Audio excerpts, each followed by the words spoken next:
जरा सोचिए, अगर आपको पता चले कि जिस घर में आप रहते हैं वहां पर आपके घर के सदस्यों के अलावा भी अन्य लोगों का भी वोट रजिस्टर्ड हो।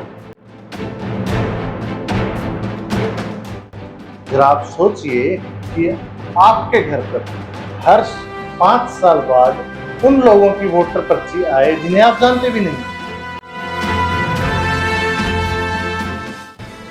शायद ऐसा ही कुछ हो रहा है देश में। विपक्ष के नेता राहुल गांधी ने चुनाव आयोग पर इल्जाम लगाए हैं कि वो फर्जी वोटर्स के जरिए एक पॉलिटिकल पार्टी को सपोर्ट कर रही है।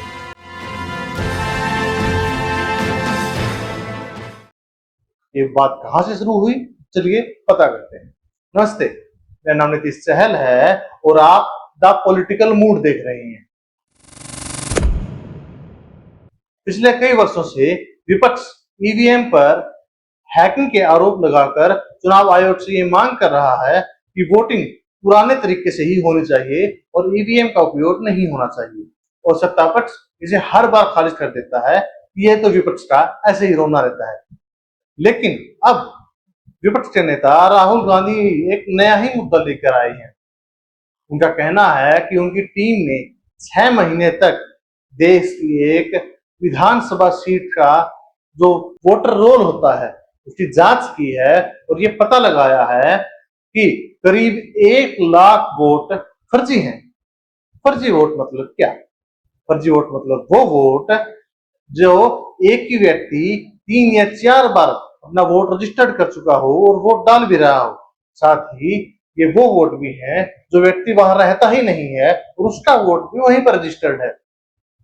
कुछ वोट ऐसे भी आए जिसमें 60 से 70 वर्ष के महिला व पुरुष रजिस्टर्ड हैं और उनकी संख्या फर्स्ट टाइम वोटर्स में लिखी गई है। क्या ऐसा हो सकता है?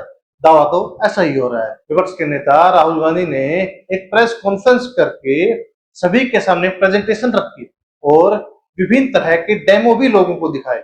उनका कहना है कि ये पूरा डाटा उन्हें इलेक्शन कमीशन ने ही दिया है, लेकिन पेपर फॉर्म में या फिर स्कैन्ड फॉर्म में। Election Commission refuses, absolutely refuses to give us the voter list. Doesn't give it to political parties, gives it in a form where it simply cannot be analyzed, or it couldn't be analyzed until we did this work. इसका मतलब आसानी से समझते हैं। Documents बहुत तरह के होते हैं। कुछ डॉक्यूमेंट्स पेपर के ऊपर होते हैं जिन्हें फोटो या स्कैन के माध्यम से डिजिटलाइज किया जाता है, या फिर कुछ ऐसे डिजिटल डॉक्यूमेंट्स होते हैं जिन्हें वर्ड और टेक्स्ट की फॉर्म में रखा जाता है, जिन्हें रीड करना बहुत ही आसान होता है क्योंकि वो सारा का सारा डाटा कंप्यूटराइज्ड होता है। राहुल गांधी का कहना है कि उन्होंने सारा डाटा डिजिटल वे में मांगा था, जिन्हें वो कंप्यूटर द्वारा थोड़े से समय में पूरे डाटा को जांच सके। लेकिन उनका कहना है कि चुनाव आयोग ने उन्हें स्कैन्ड कॉपी दी है जिसका डिजिटल फॉर्म भी नहीं बनाया जा सकता, जिसके कारण उन्हें सिर्फ एक विधानसभा सीट को डाटा को देखने के लिए 6 महीने का समय लगा और उसका जो रिजल्ट है वो उन्होंने लोगों के सामने पेश किया। We found that 1,250,000 votes were stolen. And we're going to tell you how. What is the total number in the assembly? Total number of votes?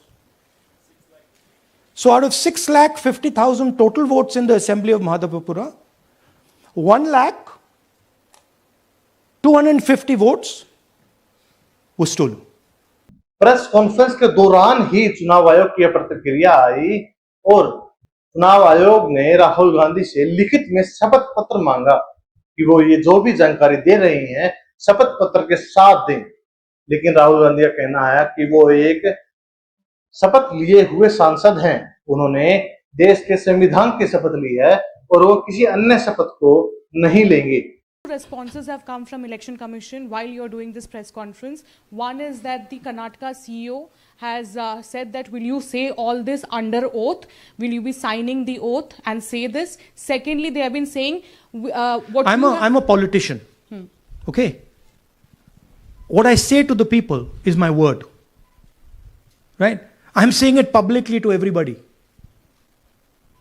Take it as an oath. This is their data, and we are displaying their data. This is not our data. This is Election Commission data. अर्थात चुनाव आयोग को इसी जानकारी के साथ जांच करनी होगी, लेकिन जांच की बात तो छोड़िए, चुनाव आयोग ने अब तक कोई प्रतिक्रिया भी नहीं दी है।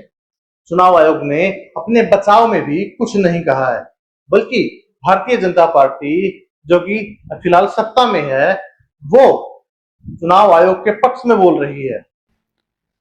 जो प्रेस वार्ता राहुल गांधी जी ने करी और एक संवैधानिक संस्था इलेक्शन कमीशन ऑफ इंडिया निर्वाचन आयोग पे जिस तरह से बेबुनियाद आरोप बिना तथ्यों के झूठ बोल के लगाए, तो ये कहना गलत नहीं होगा राहुल उर्फ अराजक तत्व अब राहुल उर्फ विध्वंसक हो गए हैं। सिर्फ प्रेस कॉन्फ्रेंस ही नहीं, राहुल गांधी ने संसद से लेकर चुनाव आयोग तक एक विरोध प्रदर्शन भी किया, जिसमें इंडिया गठबंधन के सभी घटक दल शामिल थे और सभी विपक्ष इकट्ठा दिखा।